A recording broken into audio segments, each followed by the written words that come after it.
Good morning mga kapatid sa Biblia. Nandito naman tayo sa ating Tinapay Festival. At ito ay isang special edition naman ng ating Tinapay Festival. Na tuwing Biyernes ginaganap. Pero ngayon ay Lunes at available ang ating kaibigan na talagang napakasipag mga panya. Galing po siya sa Mindanao. At i-welcome natin ang dating Deputy Chief for Administration ng Philippine National Police at apat na dekada na nagsiservisyo sa ating bansa. Walang iba kundi si Lieutenant General Rodel Sermonia. Magandang umaga po, sir. Magandang umaga po. Ay, ganda po. Ayan. Good morning everyone. Maayong aga. May mga bigat kada tayo amin ako. Maraming salamat sa ating kaibigan na si Kuya Benedict na sa pag-organize ng ating mga kasamahang mga media na mga frontliners na kagaya rin natin. Yes, tama General. Yung mga kaibigan natin mula sa iba't ibang media entity, nandiyan yung PCRJ, yung News Agency, Ataw, ang Remate, Daily Tribune, at iba-iba pa. At may isang karangalan na makapiling namin dito. At ito nga, nandito tayo para talakayin naman natin ang programa, ang plataforma ni General Rodel Sermonia, ang first nominee ng United Frontliners. Okay. Sir, ilatag natin ang ating programa. Kumusta muna ang ating pangampanya? Ito po, kagaya sinabi mo, kararating lang po natin sa more than a week na Mindanao ulit. Talagang literal na tinapos po namin ang Davao Region, Sargent Region, galing din kami sa Barn, Region 9, sa Zamboanga Peninsula. Kulang na lang, ay tawirin namin ang Basulta. Yung Basilan, Sulod, Tawi-Tawi. Napakainit po na pagtanggap ng ating mga kababayan in that particular area of our country. Nakita po natin talaga na yung kagandahan ng buong Mindanao, yung vast natural resources, nakakapagod, sobrang nakakapagod, pero masarap sa pakiramdam pag nakikita po natin yung mga kababayan natin na nakakakita sila ng pag-asa. Ayun. Yan po sa inyong pag-ibot, I'm sure mayroon din po mga consultation, mga dialogue sa ating mga kababayan. Ano po bang madalas na napapag-usapan mga problema po ba yan sa kanilang mga lugar? Matagal na po namin ginagawa itong consultative meeting sa iba't ibang sektor ng ating lipunan para sa alaman po ng ating mga media frontliners. Ang United Frontliners po ay siya magre-represent ng mga pinagsama-samang frontliners sa iba't ibang sektor ng ating lipunan. Mapa nasa gobyerno yan o nasa pribadong sektor. So, it is really a huge representation ng marginalized group ng ating mga kababayan na nagbibigay serbisyo, sakripisyo, na may dedikasyon araw-araw sa kapwa Pilipino. Tama po yung napakagandang tanong mo na narinig mo na ba yung mga issues, concerns, lahat po yan.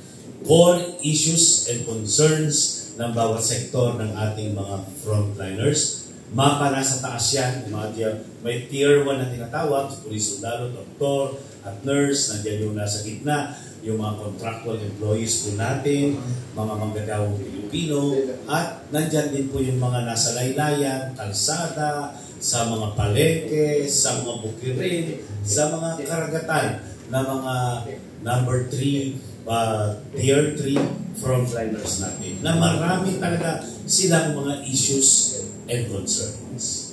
Ayun. At yung ating General, yung tinatawag na legislative priorities, ano po ito? Isa-isa natin. Actually, marami na magagandang batas din. Lalong-lalo na po yung mga nasa tier 1 na mga frontliners. Sino ba yung tier 1? Mga uniform personnel, police, sundalo. It's just a matter of implementation. Of course, sa baba, sa gitna, nandiyan po yung mga contractual workers natin, mga empleyado sa iba't ibang ahensya, nasa pribado yan, or gobyerno. Problema talaga dyan, yung healthcare program, insurance policy, yung fair wages and benefits. Pagdating naman sa mga nasa laylayan, parang wala at all. Parang walang mga maayos o automatic na healthcare program. Walang insurance policy. At isang kahig, isang tuka. Kung hindi magtrabaho, wala talagang kakainin. Yan po yung mga frontliners natin sa laylayan, sa palengke, sa mga ukiri. Ibig sabihin, yung mga drivers natin, todo drivers, tricycle, taxi drivers, jeepney drivers, yung mga tindera sa palengke, yung mga nasa bukiri, mga magsasaka at mangingisda. So, sana ay ito po yung gusto natin na sana otomatiko ang kanilang healthcare program mula sa ating gobyerno. Ang insurance policy napaka-importante kasi alam naman natin, pag sinabing frontliners ka, ay laging nasa sakripisyo nandun sa medyo panganib ang buhay ng bawat frontliners. Hindi lamang po yan panahon ng COVID o panahon ng gyera, panahon ng calamities at disasters, kundi yung araw-araw na challenges na hinaharap po ng mga frontliners kagaya natin lahat. Kayo pong mga media, lalong-lalo na kung may mga disasters and calamities, nandiyan kayo para magsubaybay ng mga pangyayari, diba? Para balitaan, updated ang ating mga kababayan. Kung may mga labanan, nandyan din kayo eh. Kahit na sa anti-illegal drugs, kayo tayo mga pumipirma, di ba? Kasama yan sa mga batas na dapat may media practitioners during mga conducts ng operations sa anti-illegal drugs. Eh lalong-lalo na yung mga anti-criminality operations natin. So nandiyan po kayo. Nung kasagsagan po ng pandemic, ramdam po natin ang sakripisyo ng ating mga frontliners. Pero, ang pagiging frontliners po ay hindi lamang ngayon na nandiyan na tayo o matatanda na tayo. Actually, Boy Scout pa lang, CAP pa lang, at OTC pa lang ay mga frontliners na. Kasi yan po yung mga volunteers natin. At tandaan po natin, mga araw-araw din na mga barangay tanods, ang ating force multipliers, ang ating mga volunteers. Tanungin natin sila, meron ba silang automatic healthcare program or comprehensive healthcare program at insurance policy? Lahat po yan, narinig ko. Sabi nila, wala. Of course, pag tinanong mong sundalo police, meron. Diba? Pero, yung implementation minsan, ang kulang. At yan, kasama tayo. Ang media, frontliners din yan. At nabanggit na rin natin kanina, napapag-usapan yung issue ng droga. Ano naman ang pwede natin magawa sa ating war against sa illegal drugs? Alam mo po, kung ako lang ang tatanungin at o-operan, mag-volunteer pa ako magiging anti-drug czar. Bakit? Siguro yung 40 years ko in public service is more than enough para magamit ko sa pagiging kukunin tayo. Di ba? Volunteer tayo. Kasi ang una ko ipagmamalaki, of course, yung experience at naging resulta na ginawa natin nung ako ay provincial director ng lalawigan ng Bataan. Ang lalawigan ng Bataan po ay ang kauna-unahang first drug-cleared province sa buong Pilipinas. Wow. Parang 3 months pagkaupo po ng Pangulong Duterte at Senator Pato de la Rosa as Chief PNP ay maalala ko yun ang unang-unang out-of-town engagement ni Chief PNP Bato at that time para tignan yung mga nasimulan natin lahat. Actually, hindi po kami yun sa PNP lang. Hindi lang yung local government executives lang. Kundi pinagsama-samang puwersa, koordinasyon, kooperasyon ng ating mga kababayan, ng mga iba't ibang agencies ng ating gobyerno at yung ating multi-sectoral support and volunteerism.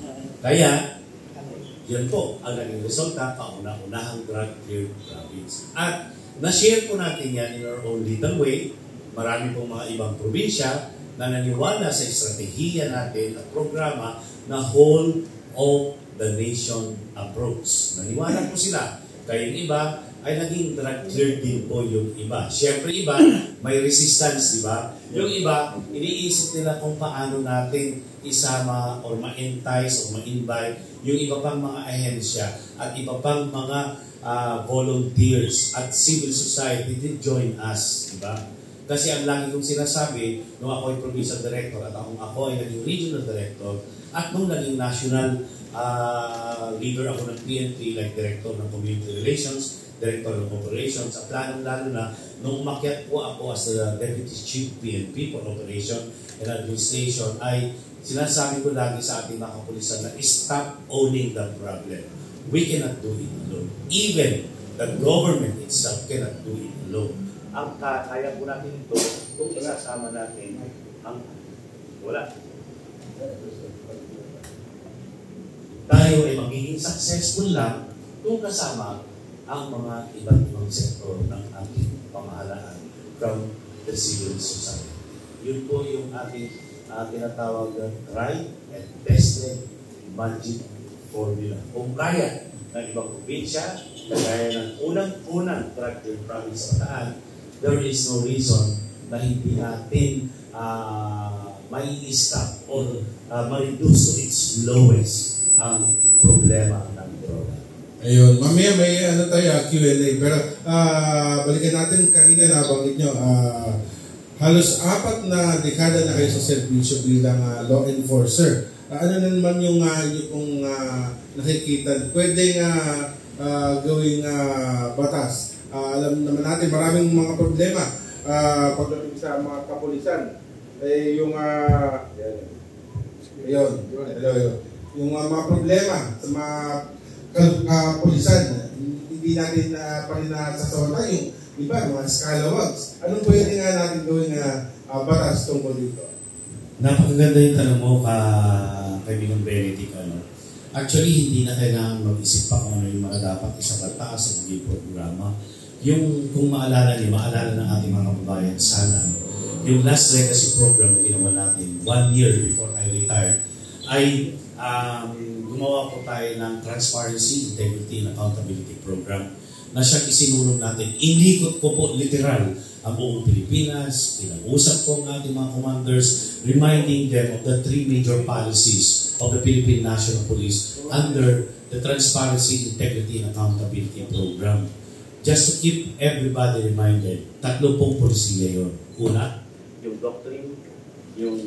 doctrine of command responsibility. Nalaman po natin yun, di ba? Hindi lamang sa pulisyon, lahat ng tao sa gobyerno are accountable for the doctrine of command responsibility. Pag may nagkasala sa mga tauhan natin, mali at hindi natin sila pinarusahan, kahit ikaw ang Pangulo o ikaw yung commander, ay dapat mapatawag ka rin, di ba?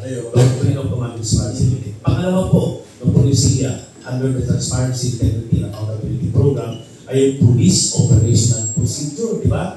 Lagi may mga violations sa ganyan, nagpapatawag ang Senado, nagpapatawag ang Kongreso, o ng mga iba't ibang investigative body, ay nandun po nagkakaroon ang ating mga kapulisan.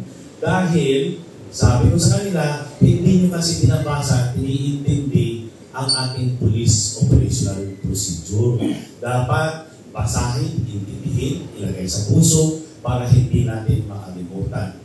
Marami na akong na-attendan ng mga series of inquiry. Pinakahuli kong na-attendan, napakahiyang-hiya talaga ako sa Senate.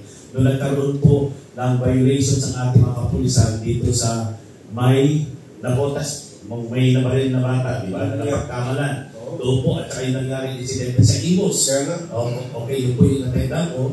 At ipinangako ko po doon sa lahat ng mga mababatas natin, ng mga senador, nandun si Senator Bongo, Senator Turbo, Senator Bato de la Rosa, na pinangako ko sa kanila that before I will retire, I'm going to wrap up with a program just to remind our police. Ito po yung Transparency, Integrity, and Accountability Program. Pangatlo po, maliban sa Doctrine of Command Responsibility, Police Operational Procedures, ito po ay simula ng panahon ni Senator Bato de la Rosa, yung Internal Cleansing Program natin. Na kung saan sa Internal Cleansing Program natin, 3 rin ang nakapaloob na mga estratehiya. Una, yung ating preventive. Bakit? Dapat ang mga pulis, laging nire-remind, moral and upright and spiritual, seminars, nandiyan yung paulit-ulit talaga ng daily reminders na yan. Yun po yung mga preventive natin. Then, pangalawa, of course, kung nagkasala, disciplinary ka agad. Swerte siya kung hindi siya dismiss. Kasi kung hindi siya dismiss, meron pa rin restorative. Yun po yung tatlo. Preventive, disciplinary, and restorative. Pagka hindi ka na-dismiss, na-suspend ka lang, na-demote ka lang, you have to undergo restorative programs. Yun po yung dapat na tuloy-tuloy na ginagawa ng kapulisan. We do not need to reinvent the wheel or to come up with new programs. What is important is i-sustain lang, maging consistent tayo. But unfortunately, parang hindi ko naman naririnig, diba? Yeah. So yun po ang gagawin natin na ipupush natin para ma-sustain, para ma-remind ang ating mga kapulisan. Alright, maraming salamat General Genos. At baka meron mga katanungan ang ating mga media friends, pwede magpakilala at bagutin yung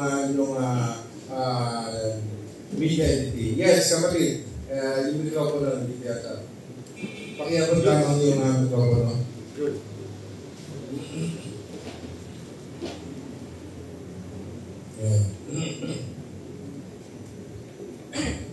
Hello. Good morning, General. Good morning po sa lahat. Raperito po, publisher, writer ng Non-Break Balita.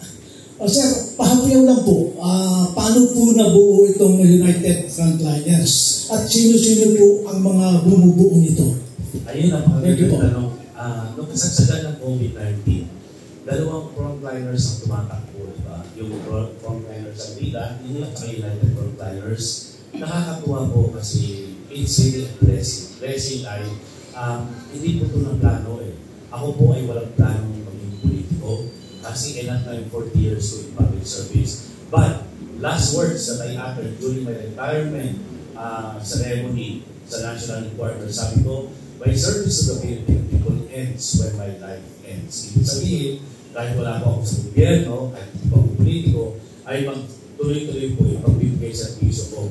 Kagaya ng dalawang programa po, ang tinuloy namin, yung sumbong nyo action agad, kung saan nagsusumbong po lahat ng ating mga kababayan. Natutulungan po natin yung mga may nagre-reklamo, mga nag-iisa, mga nabibiktima, mga OFW ang dito. That is already more than good enough. And through service sa ating mga kababayan na wala sa gobyerno.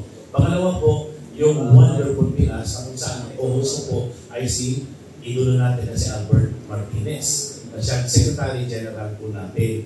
We work together in the spirit of volunteerism. We work together without asking anything in return, financial or material na bagay.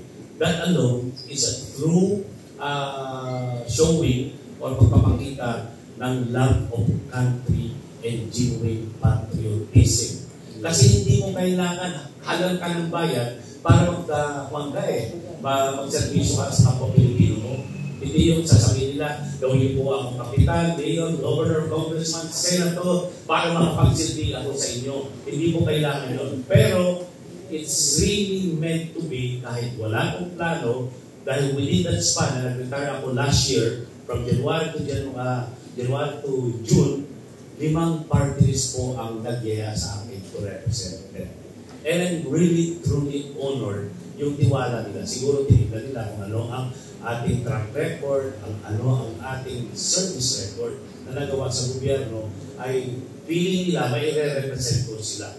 So pinag-isipan ko mo mabuti. Representation percent is napakaganda. That is another public service. Kasi tayo po yung magiging boses at sandigan ng totoong marginalized group. Tandaan po natin naghanap po sila ng boses nila, ng magiging sandigan nila, na magre-represent sa kanila. Pero, ang party system ay medyo parang, I hate to use the words na abuse. Words na baboy. Di ba? Kasi, noong panahon po yan, ang late president natin, Miguel Ramos, sinagdaan po niya yung batas na yan, to truly represent yung mga marginalized group, magkaroon ng boses. Pero ngayon, susuriin po natin Ginawa na po itong backdoor ng mga bilyonaryo, ng mga negosyante, ng mga kontratista. At ginawa pang extension of powers ng mga political dynasty na hindi pa nakontento, nandun na sila sa national, as elected official, governor pa, congressman pa, mayor pa, siguro hanggang barangay captain, kompleto na yung pamilya nila. Yun po kung bakit ako parang feeling ko sumama para i-represent ang grupo ng mga totoong marginalized group. Ito po yung mga pinagsama-samang frontliners sa iba't ibang sektor ng ating lipunan at sa pribado man yan, private sector, kasi marami, o nasa gobyerno, marami rin ang nasa gobyerno na kailangan ay magkaroon ng boses. Yun po yun ang nag-drive sa akin. Bakit? Dinalo ba? Hindi po dinalo.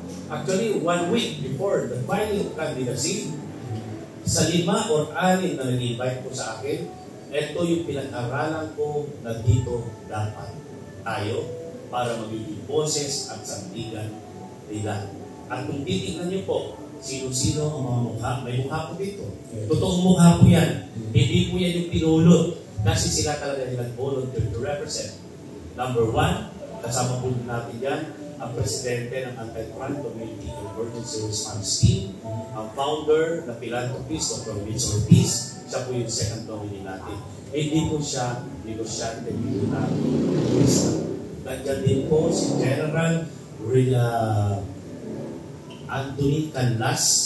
Siya po ay member ng PNP Makatao Class of 1989. Kagaya ko rin po, Commanding General ng Air Force dati at commander din ng mga reservists, ng mga frontliners din, mga reservists. So, marami po. Totoo po ito mga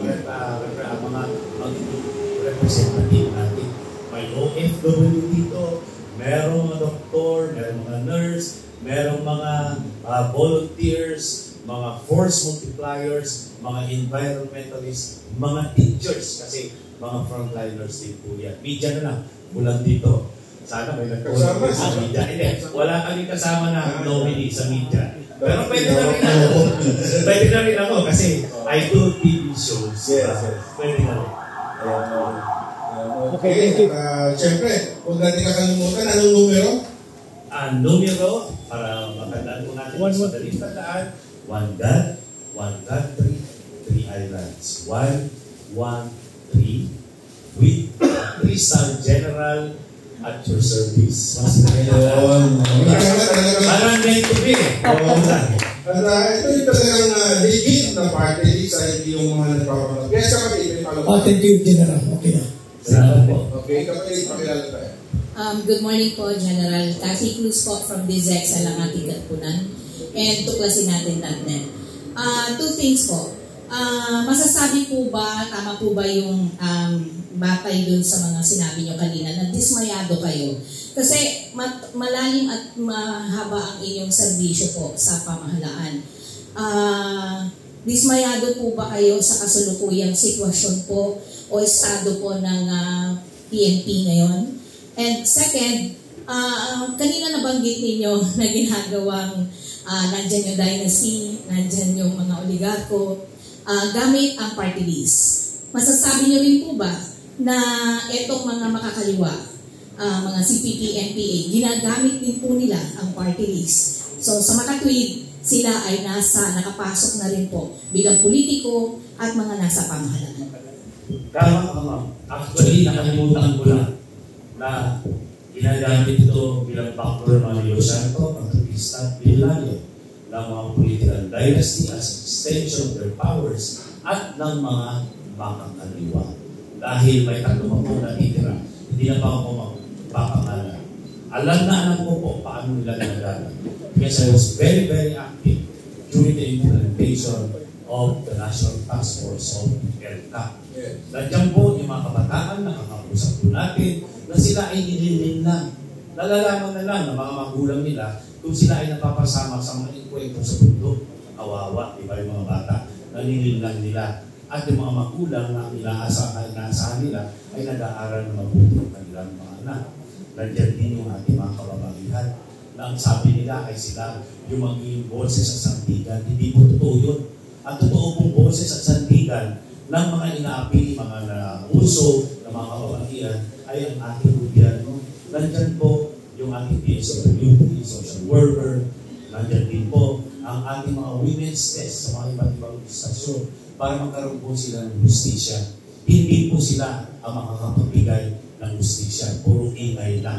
Ganon din po yung sektor na kung saan sila daw magiging boses. Ako ay umaasa pa rin sa ating pamahalaan, sa ating gobyerno. It's just a matter of reminding them. O siguro, pag ako ay nasa Kongreso, tulungan niyo po sana kami. Kami po ang mangungulit mag-remind sa kanila na dapat gawin lang nila ang trabaho nila para hindi po nagre-reklamo ang ating mga kababayan. Ganun din ang ating mga OFW. Sa programa natin, na sumbong yung aksyon agad, sobrang dami araw-araw ang naririnig natin ng mga hinaing at reklamo ng ating mga overseas Filipino workers. Hindi naman sa programa. I've been in many places in the world where yung mga kababayan natin ay marami, lalo-lalo na sa Middle East, na sobrang kawawa sila. Narinig ko na lahat ng mga problema nila. Dahil yung mga problema ay hindi na-aaksyonan agad.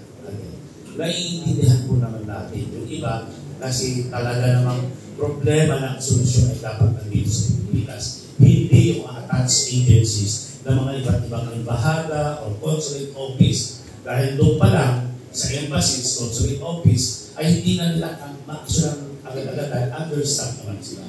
Pero nandito naman tayo, yung mga nandito sa lokal. Tayo po, sa programa natin, na sumbong niyo aksyon agad, nagiging conduit po tayo ng mga problema nila at tayo po ay nagre-refer sa mga iba't ibang ahensya ng ating gobyerno, lalo-lalo na yung PNP. Ang PNP, napakaraming reklamo po ng mga OFW patungkol sa mga mahal nila sa buhay na naiwan dito. Pero nakakatuwa kasi ang Department of Migrant Workers at ang PNP naman ay strong partner po ng programa natin at na-actionan. Pero minsan, may mga nakakalimot, may mga napapabayaan, at siyempre, nandito po tayo para i-remind sila. At kung tayo po ay mapalarin, tayo po ay landing lang muna. Pag hindi talaga gagawin yung trabaho ng isang ahensya ng gobyerno, kakalampagin na natin sila. Diba? Ganyan. Pero, nandiyan lang po lahat ng trabaho sa servisyo ng gobyerno. Nandiyan, it is just a matter of how they perform their job and implement these different good programs of the government. Yung po yun. At kung sino ang mga nakaupo sa mga iba't ibang ahensya nito. Kung ginagawa ba nila ang trabaho nila or nandun lang pakuya-kuya ko o yung iba ay nagne-negosyo na. Yan naman ang garantiya ni General. Yes, pahabol lang po, sir. Sakaling pala rin po kayo na maging kongresista at manalo, no? Isa sa matinding problema po talaga natin ay kagutuman, mataas na presyo ng bilihin at mga public utilities natin. Nakikita niyo po ba na ang IPIRA ay dapat nang alisin o baguhin, amyendahan siya? Ano po nakikita niyong solusyon para ang lahat ng ito ay ito pong kahirapan at mataas na presyo ng bilihin at public utilities ay matulungan naman ng taong bayan kung masolusyonan?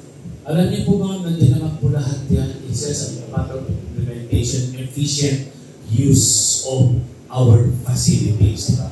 Of course, yung poverty is always the number one na sabi yung problema. Ang ginagawa kasi natin sa ating mga kababayan, it's a matter of choice. Kasi paulit-ulit na lang ito. Paulit-ulit na lang. Piliin natin, suriin natin kung sino yung mga ipobotos natin. Hindi yung magbibigay lang ng pera, bibilin ng peboto, 1,000, 2,000, maubos sa ganyan. Pero pag may-negosyohan po tayo, piliin natin yung kagaya nila, Mayor Magalong at marami pang iba. Diba? Kagaya ni Senator Bongbong at marami pang iba na talagang nagtatrabaho para sa bayan. Totoo ang servisyo nila. Marami po dyan. Marami dyan pero wala silang kakayanan dahil sa pera. Hindi sila makabili ng botos. Di ba? Ang dami. Paulit-ulit tayo mahihirapan kasi 10 years, 20 years, 30 years in politics, nandyan pa rin sila. Anong magbabago? Meron? Kayo po, sagutin nyo. Pero nandyan po yung mga nakahandang tumulong sa atin. Pero di naman natin sila tinutulungan o inilulog-log.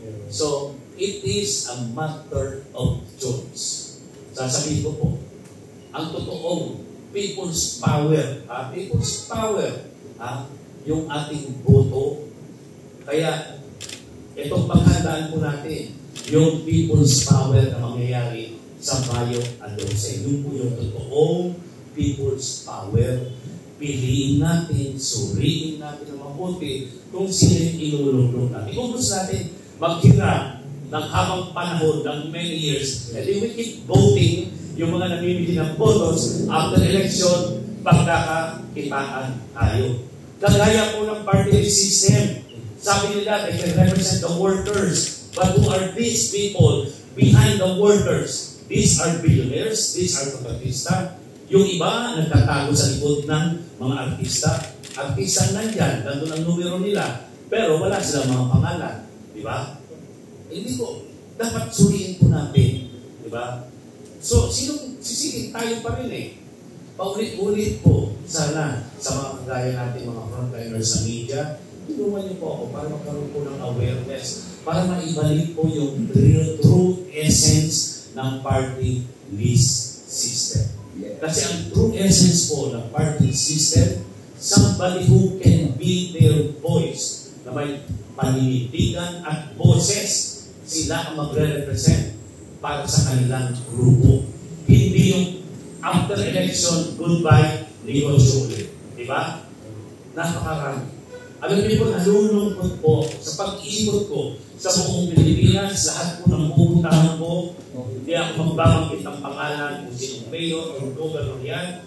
Sasabihin nila, pumunta na ang isang party sa kanila at nakapag-down payment na. Di ba? Nakakalungkot. Nakakalungkot na. Sa pag-ikot po namin, feeling ko, iilan lang tayong mga party list na tumatakbo na totoong umiikot, nagkakaroon ng consultation, at nangangampanya. Yung iba, pupuntahan yung mga leaders, magbibigay ng down payment, para ibigay daw ang 5,000, 10,000 o ilang boto para sa kanila. Kasi marami silang pera, daang milyon ang pera po nila. Kaya hindi po nagkakaroon ng true representation. Yun po yun. Kami po, ang puhunan namin sa pangangampanya, sipag, saka, pawis, kulang na lang dugo. Diba? Yun po ang sipag na agwan. Puhunan namin. Hindi kaya yung mga kababayan natin, sa pag-ikot po natin, sa mga darating na araw pa, huwag po kayo mag-expect na magbibigay po kami ng pera o magpapangain po kami sa mga ibang tao. Wala po kami nun. Sa amin, yung aming serbisyo na nanggaling sa puso. Kaya lagi namin sinasabi na yung ang grupo natin na United Frontliners ay ang may ibigay po natin ay ang tunay na serbisyo at hindi po namin kayo magne-negosyohan. Okay, maraming salamat, Generals. Kapatid. Sir, magandang umaga po. Chris Lucas po from DCRJ. Sir, segue lang ako ng konti ha. Hihingin ko lang po yung inyong opinion tungkol sa pagkaka-aresto kay dating Pangulong Rodrigo Duterte. At ano na rin, idugtong ko na rin, ano ang masasabi nyo or komento nyo sa sitwasyon ngayon ni General Torre na binabatikos dahil ginampanan niya yung kanyang tungkulin? Kung ako tatanungin, yung truth and justice lang tayo. At dapat may due process. Hindi ko na po i-explain. Truth and justice at dapat may due process. Tanungin natin ang sarili natin. May due process ba? O wala? Tayo po sasagot. Yung sitwasyon na yun, maraming siyempre yung loobin nila ay talagang nilalabas. Tama po yung ginagawa nila. Peace rally, prayer rally, doon po lang. Huwag na po tayo mag-resort ito violence, mga kababayan. Anyway, malapit na po yung totoong people's power that will be on May 12. Pero, sana, nasa puso natin at dapat suriin natin sa Mayo 12 kung sino talaga yung mga totoong magbibigay serbisyo. Hindi yung namimili ng botos at matatamis lang ang bilang pero wala pang natulayan sa public service. Ayun. Okay. Okay, kapatid. Okay, Edmund Pangilinan po ng Puerto Balita at NCRP Operational ni Reyes. Ang tanong ko na po isa lang, yung ano po ba ang pagkakaiba nyo sa mga dating militar, gaya ni PNP officer, gaya ni Colonel Gringo Manasan, Colonel Ariel Pervin, Trillanes, at iba pang military. Yung plataforma po. Alam niyo po, ang public service ko po was anchored mostly on people's empowerment. Halos pinasok, in-immerse ko na yung sarili ko sa bawat sektor ng ating people. Nakikita ko ang mga core issues, ano mga problema nila. Kasi po ako ay naging director ng Police Community Relations. Naging director din ng Police Community Affairs and Development Group. Talagang lagi kong sinasabi sa mga kapulisan na the heart and soul of policy is yung community relation. Siguro yun po magkakaiba ko. Pero pwede naman ako maging kung tinatawag na carrot and stick or ito yung kamay na bakal. Pwede naman tayo maging kamay na bakal. Pero una, you have to empower them. You have to win their hearts and minds to work with you, especially in our anti-criminality, anti-legal crimes, and anti-insurgency program. Empower them. They will lead in your program. Pero bago po sila maniwala, you should be reliable and trusted. Diba? Dapat yung integridad mo ay hindi po ako sumikat pagpan dahil sa patay or yung yung bakal, yung kamay na bakal. It is more on winning the hearts and minds. Yun po yung aking tried and tested na magic formula. Kaya nagawa nga natin drug clear ng Bataan. Kaya nga, kung saan ako nagiging commander, lagi po siya nagiging process. Hindi ko po bubuhatin pa po. Pero yun po yun. Hindi lang kami, hindi lang yung police unit, yung buong komunidad helping us. Subok na yung servisyo ni Gen Ross. Okay, kapatid. Thank you very much, sir. Pangalan po. Good morning po, General. Noliliwanag ng Yari Pilipinas, Philippine One. So, na-mention niyo po yung sipag, tiyaga, at pawis kanina po. Pag sinabing frontliner, men in uniform, and yung doktor, nurse natin, panahon ng pandemic. Pero meron tayong frontliner tulad ng mga tsuper, tindera. Sila po yung maasa sa araw-araw na kita kung merong pasahero o may mamimili. Ano po yung inyong programa sa kanila dahil sila lagi yung naapektuhan. Pag mataas ang bilihin, tumaas ang gasolina. Thank you po. Napakaganda po ng tanong mo, sir. Totoo po yun. Sila po yung mga nasa line-line na frontliners na napapabayaan, kagaya ng pantay-pantay na karapatan ng mga serbisyo, benepisyo, ayuda na mula sa gobyerno. Hindi na dapat sila magpalakas o magpalisan ng pangalan, di ba? Wala rin silang healthcare program.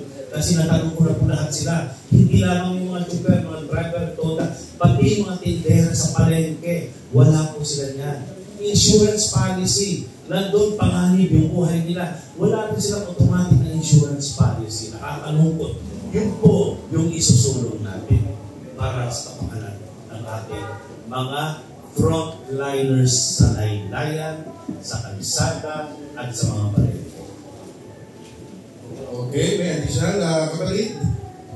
Name and user. Hello po, ako po si Jade Buhay from Golden Nation Network.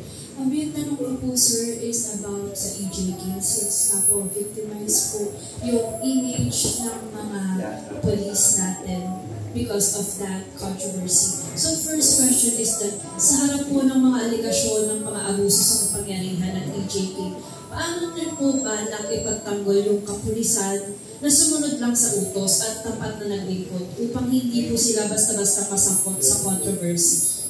Alam mo ba, yung tanong na yan, nasa iyo. Kasi may police operational procedure. Marami pong, eto, of course, ang gusto ko na isulong ay mga frontliners ng mga sundalo police uniform personnel na nandyan palagi sakripisyo, panganib ang buhay. Yung nagtatrabaho ka, nakakasuhan. So dapat magkaroon sila ng tinatawag na quality legal assistance kung nagtrabaho.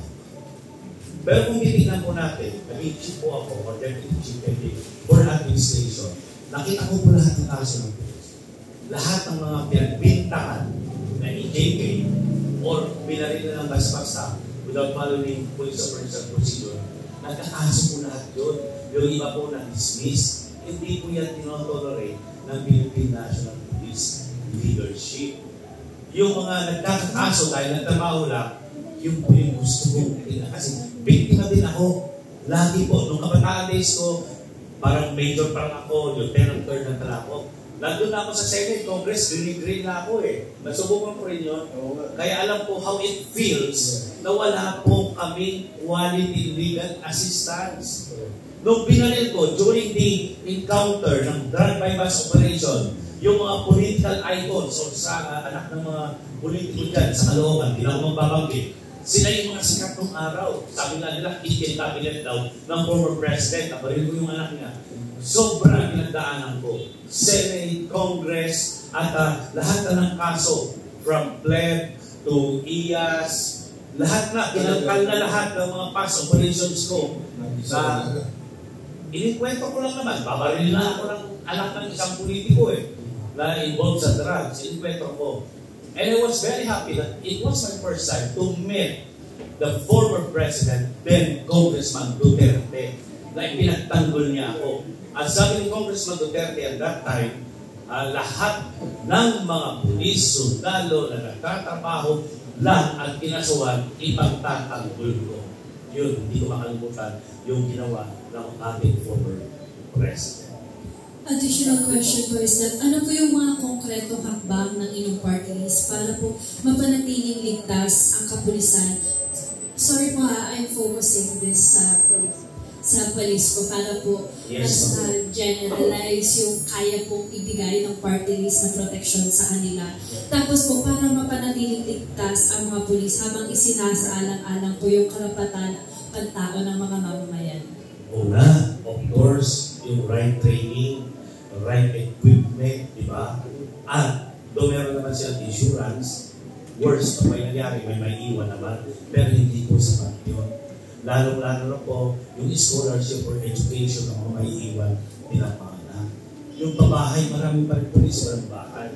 Sana may easy access, fair access, na magkaroon po sila ng decent na bahay. At syempre, ano ba pwede natin mayambang sa naiwan niya na pangkabuhayan? Last question po, sir. Bilang party list po na nagsusulong ng karapatan ng mga frontliners, paano niyo po babalansihin yung proteksyon sa hanin ng kapulisan at ang panawagan para sa hustisya po ng mga biktima ng Tokhang at EJK? I'd like to correct you, ma'am, na ang Tokhang ay napakagandang programa. Ano ba ang ibig sabihin ng Tokhang? Pato at pakiusap. We've done that. Even when I was still the chief of police of Las Marinas, of Cavite City, we started the reformation program in the spirit of volunteerism many years ago. Wala pang Duterte administration. Ginawa na naman yan. Marami po nag-surrender. Yung Tokhang, pag-surrender ka volunteer, we have a program to overthrow you to finally change as a good person. Diba? Ano ba yung sinabi mo, tinanong mo? Paano po nyo babalansihin yung karapatan ng pulis, pati po ng mga biktima daw po ng EJK? Okay. Yung pulis, pag nagkasala ka, kaya may violation ng police operational procedure.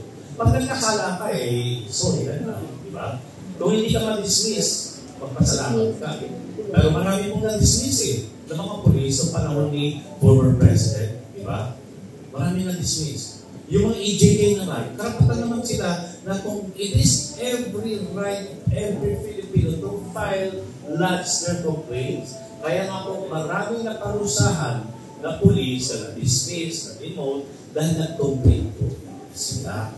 Yung iba, hindi na nag-complain kasi totoo naman na drug pusod sila. Di ba? Sino huling ako, experience ko to, hindi po ako nagyayabang. Kasi, hepe pa lang ako as lieutenant o kapatid. Sino huli nakakaalam na drug personality yung anak mo, yung asawa mo, kapatid mo, sino? Yung magulang, yung kamag-anak. Siyempre kung ikaw ay drug personality, may pagmamalaki mo ba sa kamag-anak mo, pamilya mo na ikaw ay into drugs? Of course, itatang mo yan. Tapos sasabihin ng pamilya na, ay hindi po yan drug personality, hindi po nga magamit. Ganun lagi. Pero may proseso naman. Kailangan i-investigahan. Kung hindi talagang allegation na lalay, hindi drug personality, siyempre i-investigahan po natin. Ngayon nandito po ako, retired na po ako. Wala na akong iisipin na police operational procedure.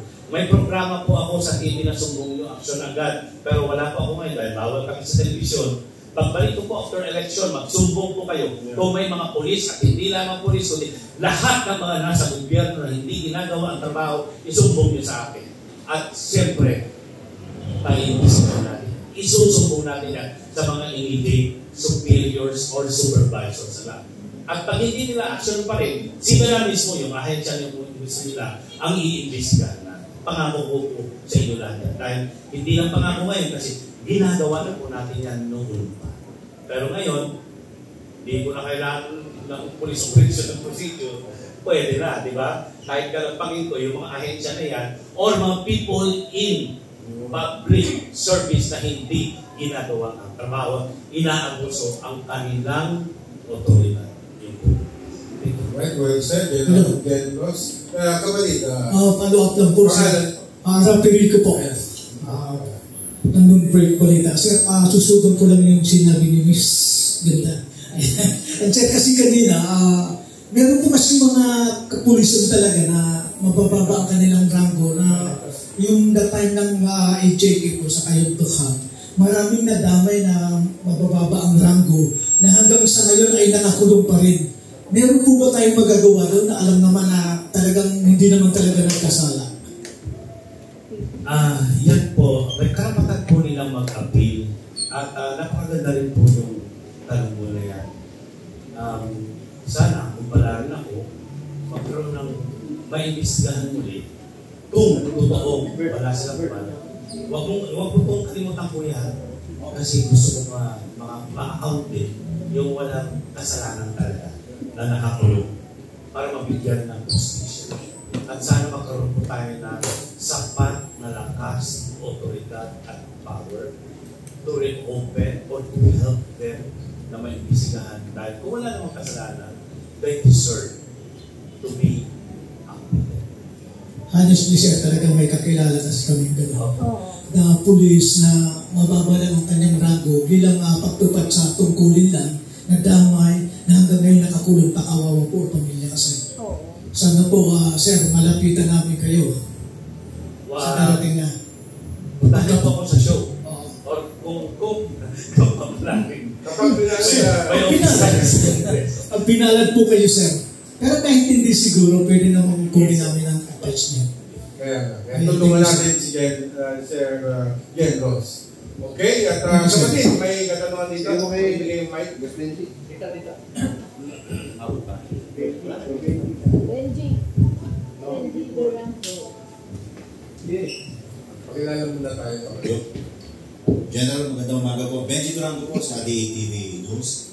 Sir, paki-enlighten nga kami. Kasi ang mga naririnig ko namin, itong mga nakarang mga usapan, kwentuhan sa Senate, sa Congress, etc.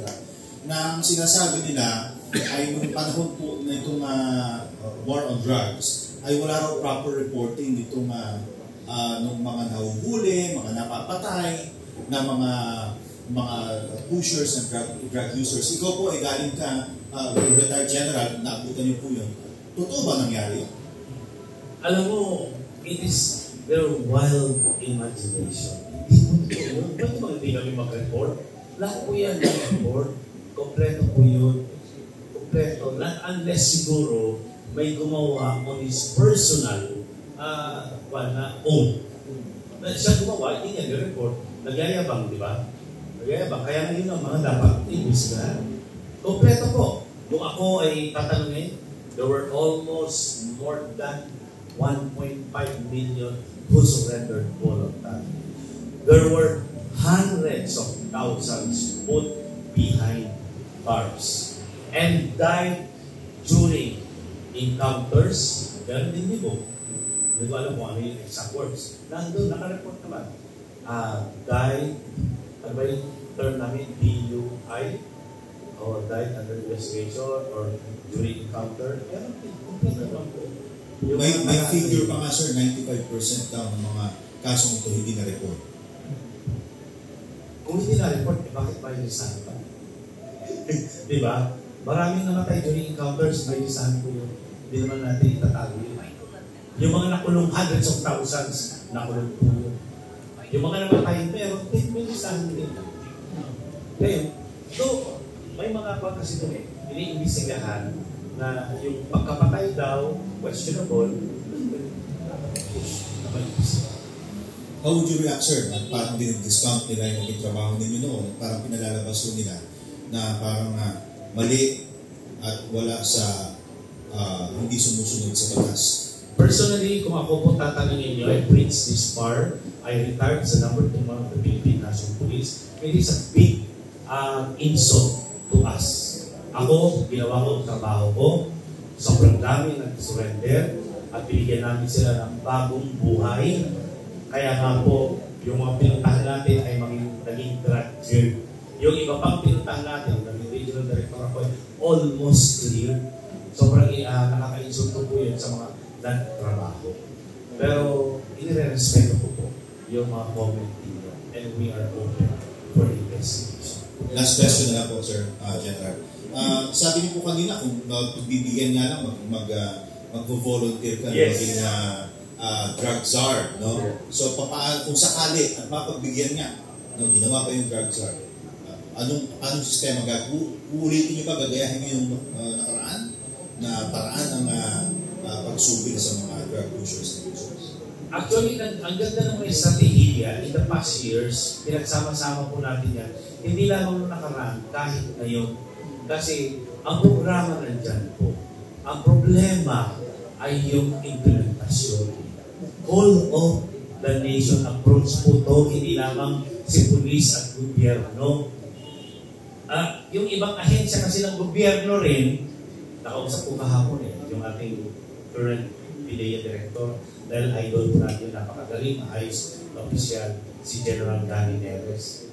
Sabi ko sa kanya, sir, kung papalarin po ako, ay tutulungan po namin kayo para makausap natin yung mga iba't ibang ahensya na tumulong, di ba? Kasi importante po ang TESDA, importante ang Department of Social Disability, importante ang Department of Health, education na po importante. Ang ating DILG, of course, and other law enforcement agencies dapat magsama-sama, di ba? Hindi pwede yung kanya-kanya. So it's a matter of synergizing their efforts so that ang strategy na naisip ng mga puro matatalino naman yung mga nag-iisip dyan Tama naman, yung mga iba pa, from the academe, from Ateneo, Lasal, UP, nandyan na po lahat Ang problema, implementation pa rin, di ba? O siguro kung hindi man ako maging drugsa, kakalampagin ko na lang yung mga agency ng gobyerno na hindi nila ginagawa yung trabaho nila. Yun po, sinabi ko kay General Neves na, sir, kailangan lang natin full cooperation ng mga iba't ibang ahensya. Hindi tayo ng PDEA lang, hindi tayo ng police lang. Yun na lang awareness campaign from the Department of Education, from the Commission on Higher Education, napaka-importante. Awareness campaign from responsible reporting and from the media, napaka-importante po yun. Of course, pag sinabi natin pag-usapan yung trabaho, pagkabuhayan, alternative source of living ng mga nagbagong buhay, nandyan ang TESDA, di ba? Of course, habang nagtetest na siya wala sa trabaho, nandyan yung ayuda, di ba? Gamitin natin ng tama yung mga ayuda. benepisyo, di ba? Ibigay natin sa mga taong nangangailangan talaga. Hindi lamang ginagamit ang ayuda dahil malakas sila sa iyo, nagpalista sila sa iyo. Ganun po yun. And of course, yung involvement ng ating civil society, nandyan lang po. They are readily there to help us. We can tap them anytime, the non-government organizations, the civil society, to help us as well. And even big corporations, mga billionaire dyan, social responsibility nila, tumulong din sila. Kaya it's just a matter of putting them all together and working it out. Kasi, uupo ka nga, ang gagawin mo lang para operation. Hindi, that's not enough, di ba? Kailangan carrot and stick. Yun po yun. Alam ko na po yung may sakit yan. Hindi po ako nagyayabang. Alam ko kung ano yan. Ang problema ko lang, nung ako ay nasa pulis, hindi ko naman kayang diktahan o pakiusapan ang iba pang ahensya. Yung ibang ahensya, alam naman nila kung anong trabaho nila. Yung iba pa, sasabihin nila, wala po kaming pondo. Inherit na sa pag nila, yung dapat gagawin nila. Bakit? Sa DSWD, ang pagbibigay ng mga benepisyo, nasa pondo na nila, di ba? Department of Health, yung pagbibigay ng mga tamang treatment sa mga gumagamit na nandun na sa mga nila, di ba? Pondo nila. Ganon din ang Department of Education and CHED. Yung awareness campaign, nandyan na rin di ba? And even, the presidential, yung DCO, the Senate Charge sa diba? Yung awareness, nandyan na yun pa. Nakakalungkot kasi magtatanong pa, wala kaming pondo. Tama ba yun? Kayo po, alam niyo, walang pondo. Ang gusto siguro nila, additional funds. Dagdag pondo. Pwede naman magtrabaho. Yan po yung sa PNP nung ako po ay Director of Community Relations. Sabi ko kung ano yung budget, pagkasyahin natin. At nandiyan ang mga volunteers pa rin natin. Kaya ang tawag nila sa akin nung may mga detractors ako, nung PNP daw, Director ako ng Community Relations, nakapag-unay, si Boy hihiraw ako sa mga civil society na tumutulong. Hindi ko po ako humihingi para sa bulsa ko, kundi in times of calamities, disasters, naghihingi po kami talaga ng bigas, dilata, mga gamot, di ba? Pag kailangan ng reformation program, dapat yung mga kailangan. Dapat ihihingi po talaga kami sa mga philanthropies at sa as part of the corporate social responsibility, mga billionaire dyan na mga negosyante, hihingi po kami ng dito. Di ba? Kasi hindi naman po sapat talaga yung mga pondo minsan na dahil sa dami-dami ng problema at programa, kailangan ay nakatulong ng mga iba pa. Yun po yung strategy. Ewan ko kung sapat ba yun? Nandiyan na po yung strategy. Dedikasyon lang talaga. At bibigyan tayo ng sapat na konting power lang. Kung ano, may turn doon na inherent power or authority para naman kausapin mo itong ahensya na ito. Diba? Para may magdato ka. Kasi minsan, kahit ako drug czar or COVID czar, kung wala naman ako, hindi ko kaya itong ahensya na ito, eh, baka hindi makinig sa Hindi automatic yun. Automatic yun na meron ka power to exert. Or makiusap. Pero dapat meron talaga. Pero yun, magagaling po sa executive. Sa presidente, pag sinabi ng presidente, ito ang dapat ko gawin. Pag hindi mo ginawa, pag hindi nag-operate yan, isumbong mo sa akin. Tapos gano'n. Gano'n din po, yung mga ginagawang mga task force, kung ano-ano po mga Okay, additional ba? kaya, tabi nyo lang, gusto ba maging drugsa? Hindi pa lang gusto. Sa'yo ko ba pipiliin ako? Drugsa o 113? Parehas naman. Dahil ano, gagawin ko ang trabaho. Kaya hanggang pa din tayo nasa kongreso. Pwede naman kung halimbawa nakapasok kayo. Hindi po sa pagyayabang, alam ko na po ang problema sa mga we just need to synergize yung effort ng bawat ahensya. We have to work as one. And to win the hearts and minds of the civil society to help us, especially those who incorporate the world. Dapat tumulong sila. Sa tinatagal naman ni General sa law enforcement, kabisado talaga niyan. Pagdating naman ng General sa OFW, sa mga kapag natin kayo, anong malinaw na programa naman natin? Alam niyo po, sobrang naikot po na ang Middle East, Southeast Asia. Dahil sa programa natin ang Super Notion. 7 years ago, we launched the Global PCR. When General Bato de la Rosa was still our chief PNP, we reached out to the OFW, listen to their issues and concerns. In our own little ways sa PNP, ay nakatulong naman po kami. Lalong-lalo na kung may problema yung mga pamilya nila na naiwan dito. Kaya bigyan ng assistance, naimbisigahan, o naging biktima ng mga criminal scam, kahit kung mga OFW natin, natutulungan po natin. May mga programa po ang Department of Migrant Workers. In place mga po yan, yung mga benefits. Again, it's a matter of implementation. Sabi nila mabagal, sabi nila na kaya ang ginagawa ko ng programa natin, medyo ilalambigan natin.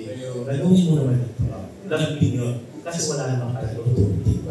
Pero kung tayo pa yung maging congressman, ay magkakaroon po tayo ng ibig para maglambing pa. Pag hindi na gagawin ang trabaho. Kasi alam po ako ng OFW, alam po how it feels to be a product and a son of OFW. Yung repatriation na lang, yung bangkay, repatriate, nagtatagal pa. Yung mga Pinoy na naging biktima doon, inapuso repatriation, natatagalan pa. Yung po yung mga problema eh. Of course, alam mo yung problema ng mga agencies. Minsan, violation contracts. Ito, ang kontrata mo, pagdating mo doon, iba na yung ginagawa mo. Tapos, ang sinabi, ang amo mo, ito lang, lahat na pala, amo mo, pamilya. Tapos, yung benepisyo ng ating mga OFW, sabihin natin, increase naman. Minsan, palakasan pa rin. Minsan, ang tagal pa rin. Di ba? I do not question the benefits coming from the government. Kasi kung titignan kung meron eh. Again, it is a matter of implementation. Di ba? Baka itong mga boss natin sa taas, alam nila na ito. Pero pagdating sa baba, hindi nila gawa yung trabaho. Kaya nandito po tayo para nagre-remind sa kanila through our program. Pero kung tayo po ipapalarin, hindi na lamang yung programa, kundi it will be part of our privileged states, or maybe we can call the attention of that agency to do their job. Yun po yan. Okay. Pagdating naman po sa agrikultura, food security, yan, mainit ang usapin din yan. Anong masasabi natin yan? Alam niyo po, totoo po yun, magsasaka, mag-mista, kailangan pangalagaan po natin, magkaroon ng sapat na, alam mo, yung technology. Diba? Muna, bago food security. Technology para mag-upgrade ang kanilang mga ani, diba? Mga pagtatanim, kasamang fertilizer, chemical, ano ba ang pwede magtulong ng gobyerno na alam ko meron po yan sa Department of Agriculture. Yung technology naman, nandiyan naman po ang ating Department of Science and Technology para ma-upgrade din ang level ng kanila pagtatanim, pangingisda, pag-aalaga ng hayop. Dapat ready available yan. Hindi magpapalakas pa. At yung, of course, ginagawa naman ng ating gobyerno, pero baka kulang pa yung farm-to-market growth para ma-reduce ang cost, di ba? And of course, tanggalin natin ang mga tinatawag na cartel, di ba? Kasi yung cartel, kukontrolin po nila yung presyo ng mga bigas, ng mga mais, ng mga kung ano-anong produkto na ginagawa ng farmers para naman naibenta nila ng maayos, hindi yung masyadong lugi ang ating mga mangingisda farmers. And food security. Alright. Okay, meron pa kayong katanungan? Yes, kapatid. Yung mic natin.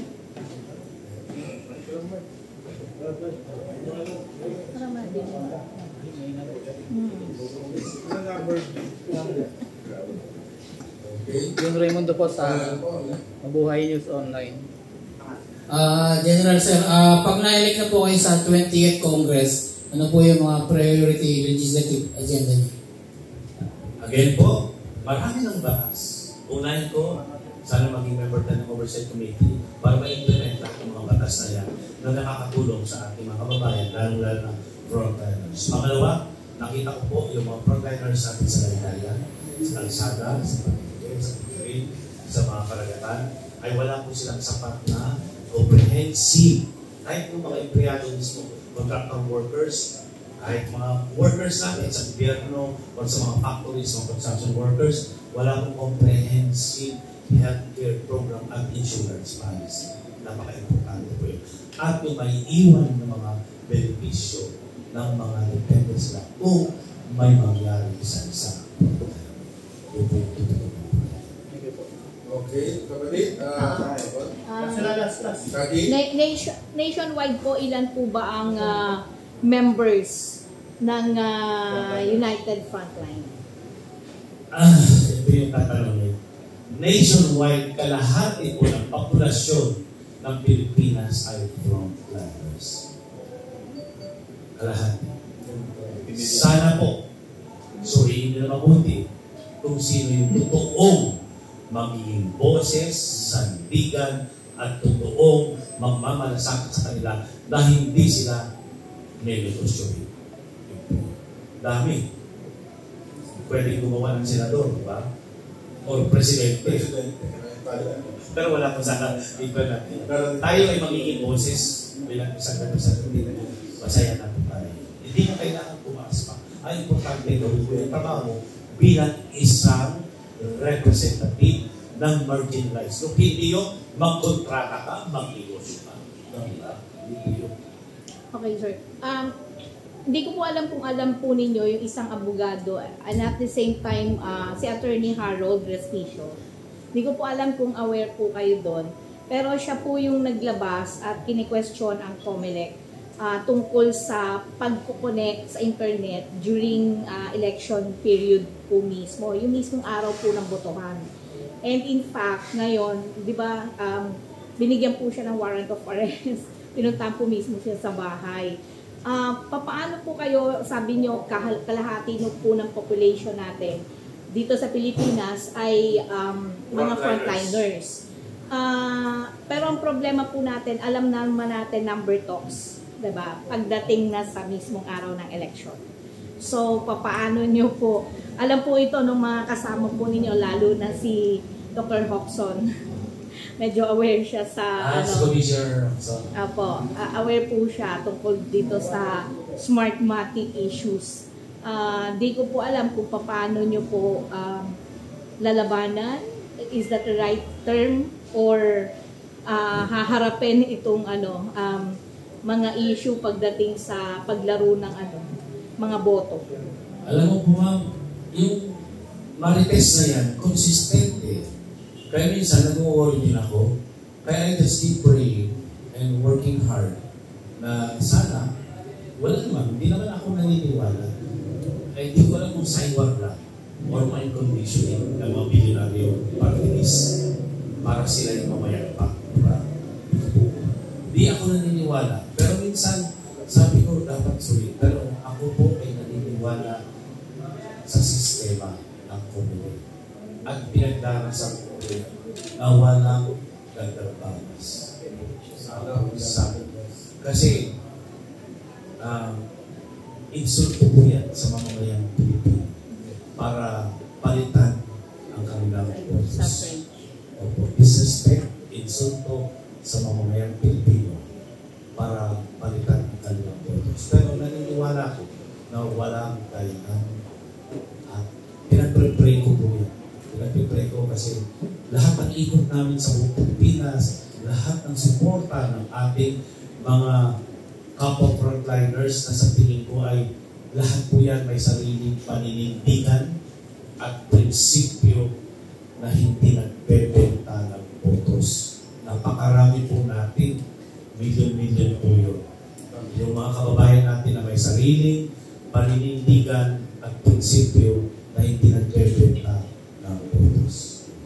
Kasi tanda ko yata dyan, di ba kapatid, inahama ni Attorney Harold ang COMELEC na huwag i-connect sa internet habang ongoing election. Hindi daw ba nagkakaroon ng daya? Kasi sa US, hindi nila kinabit sa internet yung during election yun nung at saka I know personally Attorney Harold Respicio. Kilala ko siya kasi nagprograma siya sa amin. I know na magaling talaga tong tao na. Kung may mga totoo kung mga ganyan or whatever, kailangan natin ng power of the media para ma-expose, malaman, maging makulit po tayo dapat yung power of the media. Na naniniwala pa ako na napakaraming mga media dyan na makakatulong sa atin. Thank you so much. Ayun, at least wala na yung smart magic eh. Ano naman ngayon, di ba? Miro ba? Miro. Online tayo butuan. Lagi masusubukan. Okay, kapatid, pakilala mo na. Sir, magandang umaga, sir. Surgeon Ceremonia. Sir, speech mo na lang sa limanda. Sir, sa mga nakalagay dito sa yung mga nakalagay na kalikay ng frontliners, may napansin lang po parang nakaligtaan yung mga senior citizen natin, sir. Kung mamarapali niyo po, kung sakasakali po at narinaway palaring kayo, yung mga senior citizen po, ano pong balak natin gawin sa kanila para sa servisyo nila sa frontliners? Respeto ko lang po sa senior citizen party list. Meron naman po silang representative at tinitignan po hindi na po sila kailangan maging frontliners kung matatanda na, di ba? Kawawa naman sila. Pero hindi ibig sabihin na pag tayo maging or manalo ay hindi po natin titignan ang kanilang mga moral and welfare. Bibigyan po natin. Wala pong maiiwan sa kapwa Pilipino. Yun po yun. Thank you, sir. Salamat. Thank you. Although dalawa na yung kanilang ginatawa. Ano pa rin, kasama pa rin yan sa mga programa ng United Frontliners Party List. Lastly, ano naman ang natatangi sa United Frontliners na ika nga wala sa, o hindi man sa ibang party list? Wala talaga. Ang natatangi po sa United Frontliners, kagaya ni sinabi ko, ito po yung mga pinagsama-samang mga kababayan natin mula sa iba't ibang sektor ng ating lipunan na nagbibigay dedikasyon na serbisyo sa kapwa Pilipino. Organic po ito. Nandito po kung sino-sino sila. Hindi po ito mga kinuhanan lang ng mga litrato. Wala po itong mga bilyonaryo, wala po mga negosyante o korpetisa dito. Kami po ay totoo magbibigay ng tunay na serbisyo sa kapwa Pilipino, lalo po yung mga frontliners. At experience po kami lahat sa aming mga kanya-kanyang profesyon. Doktor, nurse, nasa security sector, experience po natin. Hindi po yung inutusan lang ng lolo, ng tatay, o anak, magkandidato ka, at gagawa ka natin ng party list. Di ba? Pero marami yan. Opo. O yung hindi pa na kontento para sa manugang, kahit walang experience, yun na yun. Di ba? Yun po yung pagmamalaki namin na this is a true representation of marginalized group of Filipino people. Organic po ito. Ang totoong party representation. Hindi extended ng political dynasty. Hindi po extended ng political dynasty. Hindi po ito pagpapis na bilyonaryo. At hindi po kami nagamit ng mga titulo ng mga sikat na TV shows at mga pangalan ng mga ayuda. May mga ganyan eh. Pati pangalan ng ayuda for name recall gagamitin. Pati mga TV shows gagamitin para name recall, di ba? Mas madaling tanda. Kaya pakiusap po sa ating mga kababayan, this time, sana. Para hindi na tulad nagre-reklamo kasi reklamo natin, poverty, reklamo natin, yung mga servisyo, gamitin po natin ang puso natin. Kung talaga makulit sila, dahil marami silang pera, na kung saan galing yung pera na yan, nasa inyo kung tatanggapin nyo, pero gamitin po po natin kung ano yung tama at nasa puso natin, nasa tingin natin ay magbibigay servisyo sa atin. Hindi yung umulitin ko pag may negosyo ng tayo. Kaya sana ibalik natin ang true essence or ang tunay na saysay ng party representation. Alright, meron pang pahabol? Okay, wala na yata. Okay, approve na. Any final message, General Rodel Sermon? That's it po. Ang final message ko po, para po natin makalimutan, ang numero na I think it's a blessing, 113. It is an emergency hotline sa iba't ibang countries kasi pag may problema nandiyan dapat ang frontliners, tatawagan mo 113, di ba? One God, one country, three islands. Tandaan po natin na nandito po kami para magbigay servisyo sa inyong lahat at magiging boses at sandigan ninyo. Hindi po kami mangangako kasi lahat po yan ay nasimulan na po natin gawin ng trabaho at servisyo. kung ano man yung sinimulan natin na serbisyo at trabaho para sa kapwa Pilipino ay lalo pa natin palalawin, palalakasin. At siyempre, kung kailangan ipasa batas para masustain po at magtuloy-tuloy po. Yan po, ang serbisyo ibibigay ng United Frontliners of the Philippines, 1-1. Salamat po. Saludo po ako sa lahat ng mga friends. Alright, maraming salamat. General Arodensa Nuonya. Talaga namang napakaganda ng mga programa din sa United Frontliners Party List. Isang karangalan na makapiling ng event sa aming media forum. Ito po muli ang inyong likod. NBC Director Benedict Abaygar at magkita-kita tayo sa susunod na media forum. Maraming salamat sa ating mga kapatid. At meron tayong napananghalian dyan. Ngayong umaga. Okay, maraming salamat. Okay. Maraming salamat tayo. Salamat po yan. Matapos tayo. May munting regalo kami. Wow. Yan. Pero pasalubong sa business. Yan. Ulo. Ulo.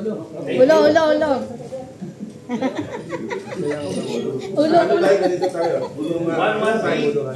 Dito po sa puso, malapit sa puso ang servisyo, one God, one country,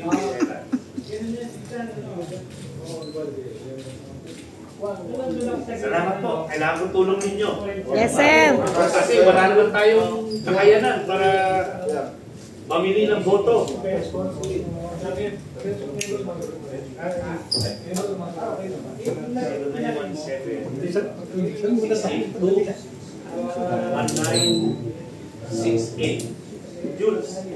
Jules, ang pang po, pwede message lang magtawag. 0917. Message lang, makilala kayo. Kasi pagtawag, pag walang pangalan, hindi ko sila sagot. Kasi baka sisingilin ako ng utang. Kaya pala 0917-682-1967. Alay nyo. Salamat po. Sana binigyan ako ng pagkakataon na may interview solo sa mga pamilya. Kain. Sana, kapag ng magbabago. Kasi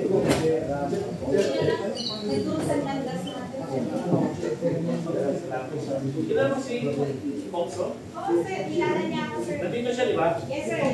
Reservist. Kilala niya ako, sir. Mga totoong tao yan. Hindi yan ba sa kwan? Mga presidente ng mga sinusiyan. Volunteerism po, siyempre hindi madali na sa retirement care natin. Pero marami po tayong mga kasi wala talaga wala kaming pondo.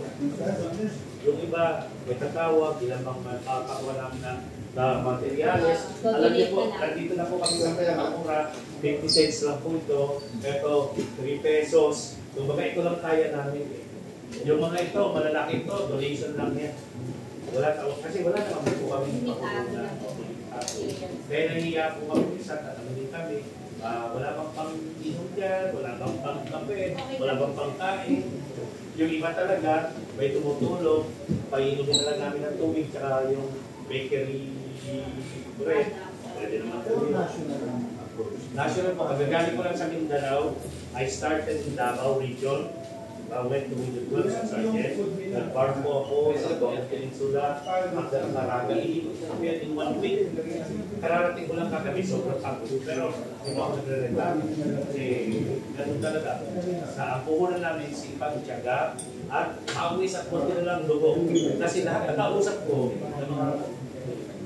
pumunta ng ganito, nagbigay na ng ganito, at mag-ibigay ng boto, at yun, binibenta na yung boto, di ba? Eh, nakakalungkot na nakaabos. Sana totoo maibalik po natin sa mga kabayan po ako na ibalik yung tunay na essence ng party system na siya talaga magiging boses at sandigan, di ba? Hindi yung binili, di ba? Yung botos ninyo na hindi nyo alam, yun ang worst. Nabili yung botos nila na hindi nila alam, di ba?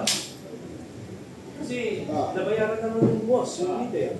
Kasi hindi yung consequence. Ilalagay po sila ngayon sa sample ballots. Kasi sila nagpapagay ang pera. Nakakalungkot, di ba? Kaya sa mga bumuboto ng mga kababayan natin, kung ano po yung nakalagay sa na hindi nyo kilala, nandun po sa sample ballots, lalo party list, baka ibinenta po yung botos na hindi nyo alam. Bininig po yung botos ninyo na hindi po ninyo alam. Kung hindi nyo kilala, kung hindi nyo kilala yung party list, yun po yung panawagan.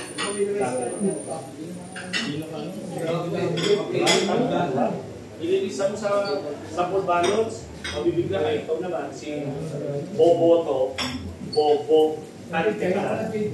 I hate to use the word.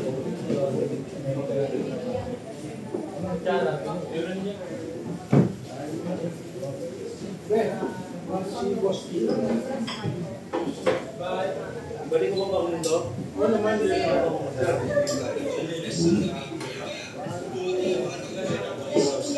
Diba, nasa sample balot, nakalimutan ko sabihin nun eh. Nasa sample balot, kasi iba. Oo, hindi. Nakakalungkot kasi kulang.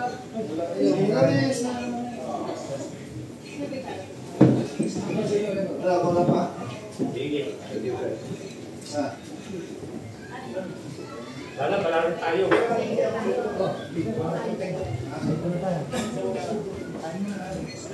Sige tayo. Anong second? Humingi po tayo ng tulong sa lahat. Lahat po yan niya lang.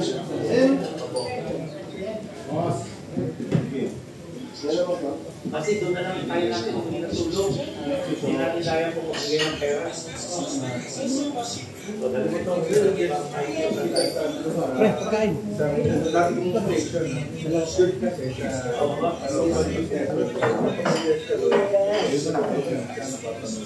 hindi lang sa investors. Global Network at dapat tinanong niyo ako, bakit hindi po kayo nag-chip PNP? Ang balita ko, sir. Ako po ang pinakamatagal na deputy Balita ko,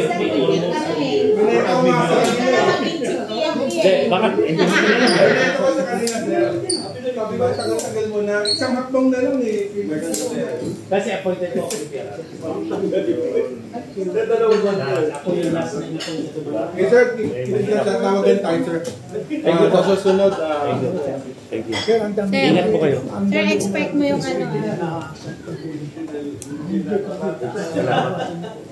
Text ko sa'yo. Mauna na ako sa inyo. May habulin pa ako. Thank you, ingat po kayo. Sana magkita ulit tayo dito. Sir, salamat po sir. Or individual interview sa mga paninyo. Sige sir. Thank you. Thank you.